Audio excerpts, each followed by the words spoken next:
Are you ready? It's the Roundtable with me, Robert Bannon. Welcome to the Roundtable, everybody. My name is Robert Bannon. You're listening to us on Broadway World over here on the Broadway Podcast Network, iHeart, and Spotify. So, Robbie Rozelle. So, listen. Robbie Rozelle and Yasuhiko Fukuoka work with me, and sometimes I allow them to go to other projects. No, I'm kidding. I'm so lucky that they find time to work with me because they work with amazing people like Michael Finke. And Robbie had told me a while ago, like over a year ago, that he was working on this album with an incredible songwriter and that it was going to have the most incredible all-star team. And he got Yaz. And literally, if you record with Yaz, like he records in his living room and his baby's there and there are dogs and he's playing the piano in the corner and they make the most magical things out of his apartment in Midtown Manhattan. And Michael writes the most beautiful songs. So months ago, Robbie sent me a sneak peek of listening to the album. And I got stuck listening to some of these songs over and over again because they're gorgeous. And he's got the biggest stars. So if you want the biggest Broadway stars, songs you may or may not have heard, songs from the next generation of great musicals that are coming out, then Michael Finke is the album for you. And he joins us here on the Roundtable. Welcome to the Roundtable. Hello, thank you so much for having me. Michael, your album is finally, you've worked on this for a minute and it is here. It is coming. It is here at last. It's been a journey, but it's finally coming out or it's finally here and I'm super pumped about it. So tell me, how long have you guys been working on this? So here's the crazy thing. We started recording most of the musicians in February 2020. And then of course, like a week later, the world shut down and we had a choice to make. It was like, do we want this to be a COVID album where we send microphones out to people to record at home in isolation? And we thought we wanted to do this together in person. So we put it on hold for a bit, but then we got the gears turning again. We got people in the studio and now here it is. So it's been a while, but I gotta say, I think it's worth it. So when did you realize that you wanted to write music? I mean, how long have you been writing? So I started writing musicals technically in high school. I did this program, this workshop called Lovewell Institute, where professional artists work with high schoolers to write a full-length musical in like 3 weeks.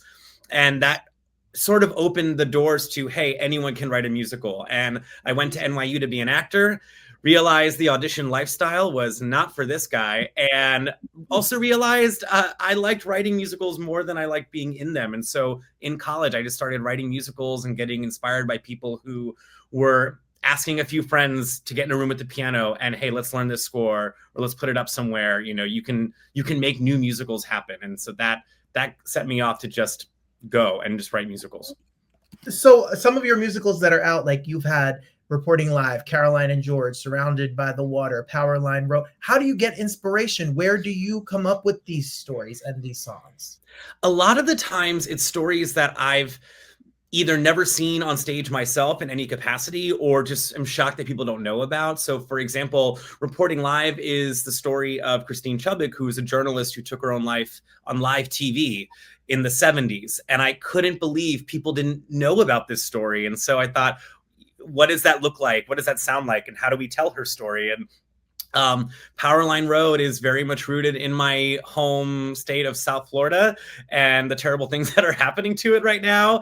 And just wanting to create something about that world that I love so much that is very close to me. And again, I've never seen that represented in that way. And so usually if it's something I think I've seen before, I'm like, I don't need to write it, but this is new, and this is going to be interesting to dive into.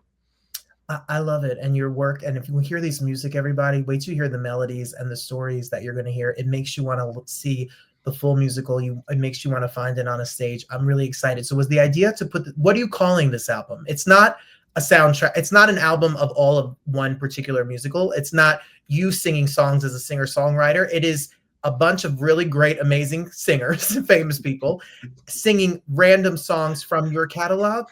Yeah, they're all of them are standalone trunk songs.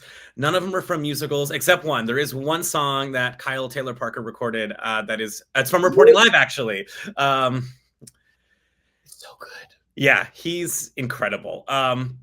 But Robbie and I just started pulling songs that we said, hey, what could, because I've never made an album before. So none of these have been recorded in this capacity. So we're trying to like piece together what song connects to what song and what are these two songs saying next to these songs. And then after gathering a few of them, realizing what this album could be about thematically, that's when I went off and just wrote a whole bunch of other new songs that were written just for the album that have never been performed live before. So it's quite the hodgepodge. So how did you find Robbie Rozelle co-produced this with you? Mm-hmm. How did you find Robbie? And then how did you find Yaz? The story I love to tell is I found Robbie because I was a bad boyfriend and made me and my now husband late to see The Last 5 Years at Second Stage. So as redemption, I took him to see The Last 5 Years reunion concert at 54 Below. I was like, I'm sorry I made us late to the show. Let's go see this concert at 54 Below. And of course, we were seated at a table with Len Rodino and Robbie Rozelle, and that's how we met. And just started talking, getting to know each other. Robbie came to a reading of Surrounded by the Water. I started going to see his shows, and we just built this incredible friendship and collaboration. And he said, like, let's make a record of your work. Let's do this. Let's make it happen. Oh my, that's how he's like the Billy Goat Gruff of 54 Below. I think he just lives. I think so too. He lives under the elevator there at 54. Mm-hmm. You know, I have to just shout out Robbie. I was doing music by myself, and he came to. He's such a supporter of other people's work. I did not know him, but I put out an album, and he reposted it. And I said, "Who are you? You don't even know me." And he said, like, I listened to your album, and he came to see my show, and he said, "I want to work with you." And like anything that I've done since then has really been in collaboration with him. He has great ideas. I'm so sorry he's now your friend. My sympathy goes. And then Robbie and Yaz seem to pair together. So did you find Yaz through Robbie? Yes, I did. And thank God for that. Yaz is unbelievable. Do you play piano? I do. And so what's it feel like when you give your babies to other piano players and arrangers and to hear them play it and hear other people sing your music? Is it hard to give these little children of yours up? No, that's the best part. I notoriously do not like playing my own work. I do not like playing my own shows or my own songs. I'm constantly self-editing. Like mid-show, I'll be like, maybe this should be slower. Maybe this should be faster. And I'm unreliable in that way when I, play a concert. And so I love handing it off to someone else and say, go to town, go crazy with it. Let's see what you make of it, because it'll sound 10 times better coming from someone else than it will from me. And Yaz brings that all out so beautifully in so many ways. Well, he's quite the piano player. That too. Oh my God! When you see him play bad pop music at my show, or wait, you should hear him really play. Because like he does more than I Could Turn Back Time by Cher. Everybody, I'm sure. He plays. So Michael, how did you get? You have a list, and I have a list for you. Like people like Ari Axelrod, who's such an amazing singer. You talked about Kyle Taylor Parker. You have Jelani Rem. You have Kate Rockwell. You have Annalise Scarpacci. You have Talia. You saw her in Wicked, and just saw her in Parade. Oh my God, she's so good. So good. How did you ask people, or how did you find people, and what was the reaction like when you asked them? And how do you pair a person? Does the person come first? Does the song come first, and you try to fit the song to the person? How do you match these songs with these performers? It really felt like casting a musical, because these songs are all very specific and have their own idiosyncrasies, and it couldn't just be anybody to sing any of these songs. So a bunch of them are people I know or I've worked with before, working with Alan H. Green, working with like my dear friend Matt Wood from college, all these other awesome friends. And then Robbie reached out to a bunch of people that he's either worked with before a ton or kind of knew in the periphery and said, hey, this person might be a great fit. And thank goodness for that. I mean, for example, I had never met Tommy Kaiser until the day we recorded his song. And when he recorded, it was like, oh my God, this song was written for you to do. Like this makes so much sense. And so it was not just one thing to get all these incredible people to do these songs. Robbie gets a lot of credit for a lot of these folks. But it felt like, hey, who do we need for this song? If this song, if this character was in a full-length musical, who would the dream actor be for that show? And then you end up with someone like Kate Rockwell singing that song so powerfully and so beautifully. You also can hear Michael Finke singing a couple songs on the album as well. Also, Yep. what's it like for you to perform? Is it hard for you to perform? You said you don't like to play your music, but to sing it, I mean, some of it must be very personal. You remember the moments you stayed up trying to make these chords work and make these songs come together. Do you have an attachment to them? And is it a certain feeling when you get to perform them?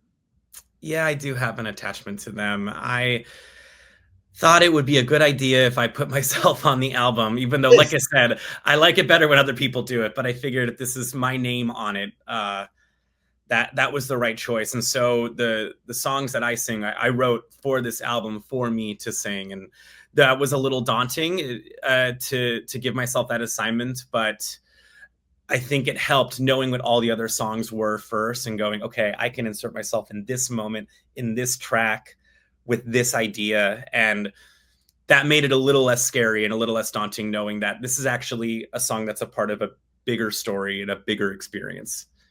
So for you, I mean, being a songwriter and creating musicals in New York City is one of the most amazing things and probably one of the hardest jobs. And it's probably easier to be president of the United States. Well, especially now. But I mean, it literally is, you could probably, the odds are better to be president than it. What is the thing that keeps you driving to? I know you just did something with ART. I know you've been working on, you know, different readings and putting your work in different places. What keeps you? I think it's a heartbreaking business. I mean, we're all in this business. It's heartbreaking. What keeps you going? Yeah, that's a really good question. And the answer, I've asked myself that question before. I think many people who work in theater ask themselves that question. And what I realized or learned a year or two ago, actually, and I actually said this to my husband, is that, you know, doing this makes me crazy. It makes me go so crazy, late nights, early mornings, so many rejections, so many false promises, so many, hey, we're going to do the show in this space. Oh, the space closed. So many of these things just happening. And I realized, yes, this makes me go crazy, but I think I would go even crazier if I didn't do this. And so then it becomes, how do you sustain this artistic discipline while enjoying everyday life? And you do that by making sure that the work is heard in some capacity and that the work is reaching someone and on any level. And then I always say I have to be working on at least one project for my own artistic heart. Like that was a rule I made for myself like 5 years ago.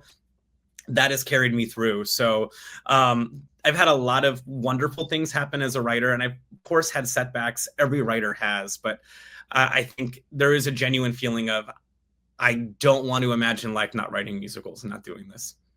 Well, one way you could support everybody is to make sure that you are listening to get what you want. It's streaming everywhere music is streaming, and the Songs of Michael Finke are out now. And I'm telling you, it's absolutely gorgeous. It's so beautifully done. The music is so beautiful. The production is so beautiful. These singers are incredible. I know, I don't know if this is going to get up, but you have a big old release concert extravaganza with some people showing up, some of your songs being sung. I'm sure you're going to be up there singing. What's it like in front of an audience to be able to perform your music?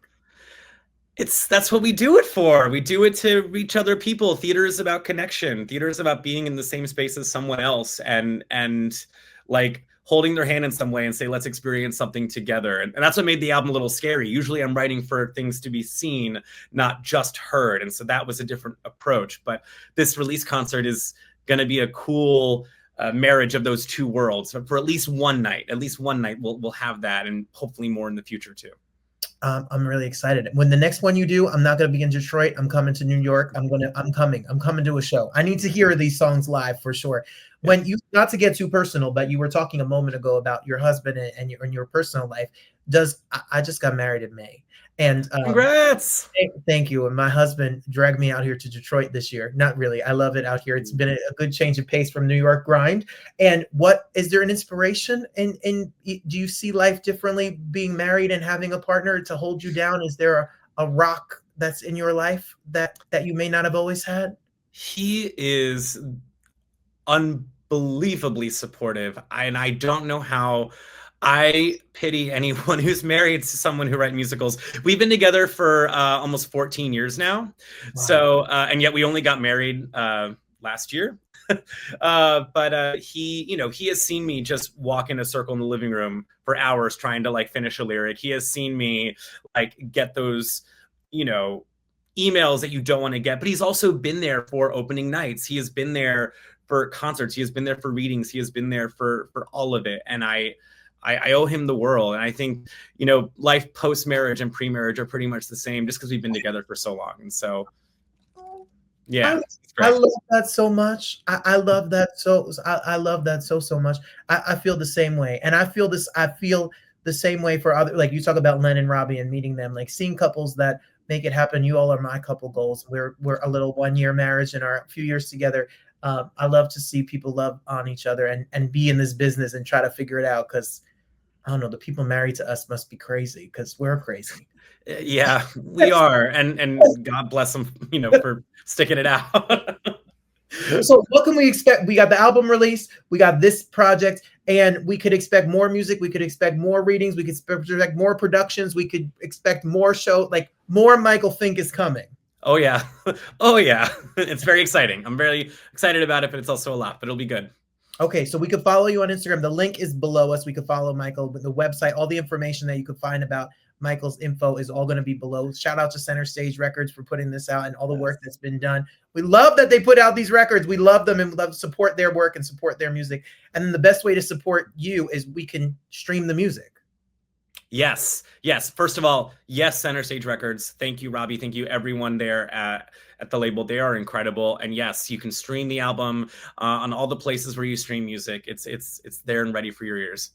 I'm so excited for you. I'm such a fan of your work. Once I heard it and I got through the album one time, I was like, oh man, damn, this man could write a song. You could write a song. So I need everybody listening to make sure you check it out. And I can't wait to hear what's next and continued success. Thank you so much for spending time with us. Thank you for having me. This was so much fun.